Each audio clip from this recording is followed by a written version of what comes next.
ಕಾರ್ಯಕರ್ತ ದೇವರುಗಳು ಈ ಕ್ಷೇತ್ರದ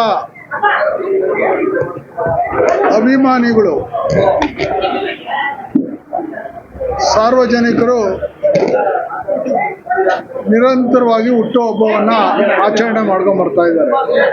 ನಾನು ಈ ವರ್ಷ ಬೇಡ, ನನ್ನ ತಾಯಿಯ ಆರೋಗ್ಯ ಸ್ವಲ್ಪ ಅವ್ಯವಸ್ಥೆ ಆಗಿರೋದ್ರಿಂದ ಹಾಸ್ಪಿಟ್ಲಲ್ಲಿ ಇದ್ದಾರೆ, ಬೇಡಪ್ಪ ಮಾಡೋದು ಅಂತ ನಾನು ಹೇಳಿದ್ದೆ. ಕಾರ್ಯಕರ್ತರು ಬಿಡಲಿಲ್ಲ. ಇದೆಲ್ಲ ಸಡನ್ನಾಗ 1 or 2 ಡೇಸಲ್ಲಿ ಮಾಡಿರೋ ಅಂಥದ್ದು ಇದೆಲ್ಲ. ಅವರೆಲ್ಲ ನಾನು ಯಾವುದೇ ಕಾರಣಕ್ಕೆ ಬೇಡ ಅಂತಲೂ ಹೇಳಿದ್ದೆ.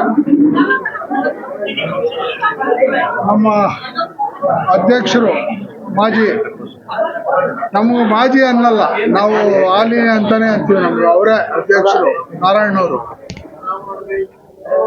ಅವರು ನನ್ನ ಹುಟ್ಟು ಹಬ್ಬಕ್ಕೆ ಶುಭಾಶಯ ಹೇಳೋದಕ್ಕೆ ಅವರು ಬಂದಿದ್ದಾರೆ.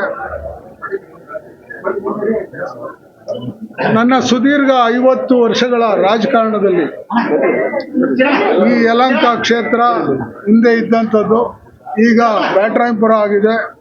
ನಿರಂತರವಾಗಿ ನಾನಿಲ್ಲಿ ಜನರ ಮಧ್ಯೆ ಇದ್ದೀನಿ.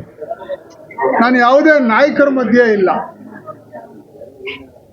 ನನಗೂ ಬೇರೆಯವ್ರಿಗಿರೋ ವ್ಯತ್ಯಾಸ ಇಷ್ಟೇ, 24/7 ನನಗೆ ಯಾರು ಫೋನ್ ಮಾಡಿದ್ರು ನಾನು ಎತ್ತೀನಿ. ಎಷ್ಟೊತ್ತಾಗಲಿ ಎತ್ತೀನಿ.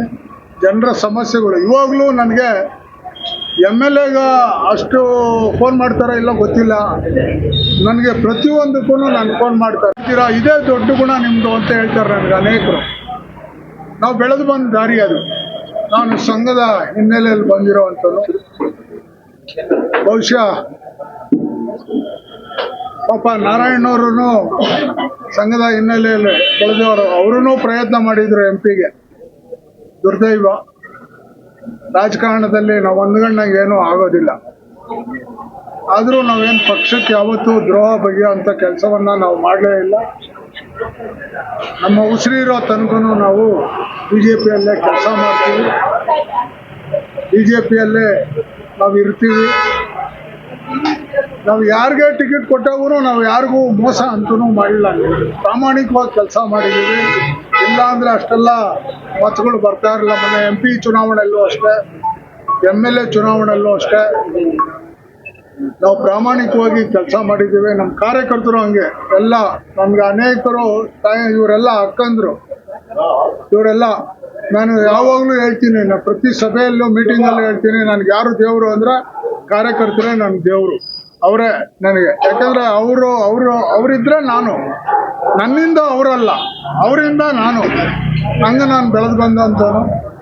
ಬಹುಶಃ ಈ ಕ್ಷೇತ್ರದ ಜನತೆಗೆ ನಾನು ಅವರ ಋಣ ನಾನು ತೀರ್ಸೋಕ್ಕಾಗಲ್ಲ. ಭಾಳಷ್ಟು ಆಸೆ ಆಕಾಂಕ್ಷೆಗಳನ್ನ ಇಟ್ಕೊಂಡಿದ್ದೆ. ಈ ಕ್ಷೇತ್ರವನ್ನು ಹಂಗೆ ಮಾಡಬೇಕು, ಅಭಿವೃದ್ಧಿಯಲ್ಲಿ ಈ ಕ್ಷೇತ್ರವನ್ನು ಎಲ್ಲೋ ತಗೊಂಡೋಗ್ಬೇಕು. ಬಹುಶಃ ಯಾರೂ ಊಹೆ ಮಾಡಿರಲಿಲ್ಲ. ನಾರಾಯಣ ರುದ್ರಾಲಯವನ್ನು 2ನೇ ಬ್ರಾಂಚನ್ನ ಇಲ್ಲಿಗೆ ತರಬೇಕು ಅಂತ ನಾನು ನನ್ನ ಚುನಾವಣೆಯಲ್ಲಿ ಘೋಷಣೆ ಮಾಡ್ಕೊಂಡಿದ್ದೆ. ನಾನು ಹೋರಾಟ ಆದರೂ ಮಾಡಿ ಮೋದಿಯವರ ಕಾಲು ಕೈ ಆದರೂ ಹಿಡಿದು ನಾನು ಇಲ್ಲಿಗೆ ತರಬೇಕು. ಯಾಕೆಂದರೆ ಸೌತಲ್ಲಿದೆ, ನಾರ್ತಲ್ಲಿ ಇಲ್ಲ. ನಮಗೆ ಭಾಳಷ್ಟು ಜನಕ್ಕೆ ತೊಂದರೆ ಇದೆ. ಅದರಿಂದ ಇವೆಲ್ಲ ಆಸೆ ಇಟ್ಕೊಂಡಿದ್ದೆ. ಹೆಬ್ಬಾಳ ಅದು ನಮ್ಮ ಕಾನ್ಸ್ಟಿಟ್ಯೂನ್ಸಿ ಬರೋ ಅಂಥದ್ದು, ಅದನ್ನು ಡೆವಲಪ್ಮೆಂಟ್ ಮಾಡಬೇಕನ್ನೋ ಕನಸು ಕಂಡಿದ್ದೆ. ಬಹುಶಃ ದುರ್ದೈವ, ದೇವರ ಇಚ್ಛೆ ಏನಾಯ್ತೋ ಗೊತ್ತಿಲ್ಲ. ನಮ್ಮ ಕಾರ್ಯಕರ್ತರ ಇಚ್ಛೆ ಏನದು, ಕಾರ್ಯಕರ್ತರು ನನ್ನ ಜೊತೆಗಿರೋವರೆಗೂ ನಾನು ಈ ಕ್ಷೇತ್ರದಲ್ಲಿ ನಿರಂತರವಾಗಿ ಕೆಲಸ ಮಾಡ್ತೀನಿ. ಕ್ಷೇತ್ರದ ಜನತೆ ಪರವಾಗಿರ್ತೀನಿ. ನನ್ನ ಉಸಿರಿರೋವರೆಗೂ ಈ ಕ್ಷೇತ್ರದ ಜನತೆಯ ಇವ್ರನ್ನ ಯಾವತ್ತೂ ನಾನು ಮರೆಯೋದಿಲ್ಲ. ಆದ್ದರಿಂದ ಅವರೆಲ್ಲರ ಆಶೀರ್ವಾದ, ಎಲ್ಲರ ನನ್ನ ಮೇಲೆ ಅವರು ಇಟ್ಟಿರುವಂಥ ಪ್ರೀತಿ ವಿಶ್ವಾಸವನ್ನು ನಾನು ಉಳಿಸ್ಕೊಳ್ತೀನಿ. ತಾಯಿ ದುರ್ಗಾ ಪರಮೇಶ್ವರಿ ತಾಯಿ ಈ ಕ್ಷೇತ್ರಕ್ಕೆ, ಆ ತಾಯಿಯ ಆಶೀರ್ವಾದ, ಆಮೇಲೆ ಎಲ್ಲ ನಮ್ಮ ಕಾರ್ಯಕರ್ತರಿಗೆ ಆರೋಗ್ಯ ಆಯುಷ್ಕೊಟ್ಟು ಆ ತಾಯಿ ಕಾಪಾಡಲಿ, ಅವ್ರು ಚೆನ್ನಾಗಿರ್ಬೇಕು ಅನ್ನೋದೇ ನನ್ನೆಲ್ಲ ಕಲ್ಪನೆ ಅಂತೇಳಿ ನನ್ನ ಮಾತುಗಳಿಗೆ ಇನ್ನ 3 ವರ್ಷ 4 ವರ್ಷ ಇದೆ, ನೋಡೋಣ ಏನೇನು ಆಗ್ತದೆ. ಯಾಕೆಂದ್ರೆ 1 ನೇಷನ್ 1 ಎಲೆಕ್ಷನ್ ಏನೇನೋ ಇನ್ನೂ ಅನ್ಕೊಳ್ತಾ ಇದ್ವಿ ನಾವು. ಆದ್ರಿಂದ ಅದ್ರ ಬಗ್ಗೆ ಏನು ನಾನು ಈಗ ಸದ್ಯಕ್ಕೆ ಏನು ಹೇಳೋದಿಲ್ಲ. ರಾಜಕಾರಣದಲ್ಲಿ ಏನ್ ಬೇಕಾರೋ ಆಗಲ್ಲ ಅಂತ ನಾನು ಹೇಳೋಂಗಿಲ್ಲ. ಆದ್ರಿಂದ ನಾವು ಮುಂದೆ ಮಾಡೋಣ. ನಾನು ಕೆಲಸ ಶುರು ಮಾಡ್ತೀನಿ ಇನ್ನಷ್ಟು ವೇಗವಾಗಿ. ಎಲ್ಲ ಈಗ ಆಯುಷ್ಮಾನ್ ಭಾರತ್ ಕಾರ್ಡನ್ನು ನಮ್ಮ ಪಿಳ್ಳಪ್ಪನವರು ಪಾಪ ಅವರ ಸ್ಕೂಲ್ನಲ್ಲಿ ಎಲ್ಲ ನೋಡು ಸೀನಿಯರ್ 70 ವರ್ಷ ತುಂಬಿರೋರ್ಗೆಲ್ಲರಿಗೂ ಮಾಡಿಸಿ ಕೊಡೋವಂಥ ಕೆಲಸವನ್ನ ಮಾಡ್ತಾ ಇದ್ದಾರೆ. ನಮ್ಮ ಚೇತನ್ ಇರ್ಬೋದು, ನಮ್ಮ ಜಗನ್ನಾಥ್ ಅವರು ಇವರೆಲ್ಲ, ದಯಾಳ್ ಅವರು ಎಲ್ಲರೂ ಎಲ್ಲರ ಹೆಸರು ಹೇಳ್ಬೇಕು. ನಾನು ಯಾರೇನು ಕಮ್ಮಿ ಇಲ್ಲ ಇಲ್ಲಿ. ಸೋಬಕ್ಕೆ ನಾನು ಆಮೇಲೆ ಬಿಡೋದಿಲ್ಲ. ಆಮೇಲೆ ಆದ್ರಿಂದಾನೇ ಎಲ್ಲರೂ ಪ್ರಾಮಾಣಿಕವಾದ ಕೆಲಸ ಇವತ್ತು ನಮ್ಮ ಮೇಲೆ ಪ್ರೀತಿ ವಿಶ್ವಾಸ ಇಟ್ಟಿದ್ದಾರೆ. ಅವರೆಲ್ಲರಿಗೂ ಆ ತಾಯಿ ದುರ್ಗಾ ದೇವಿ ಒಳ್ಳೇದು ಮಾಡಲಿ ಅಂತ ನಾನು ಹೇಳಕ್ಕೆ ಇಷ್ಟಪಡ್ತೀನಿ.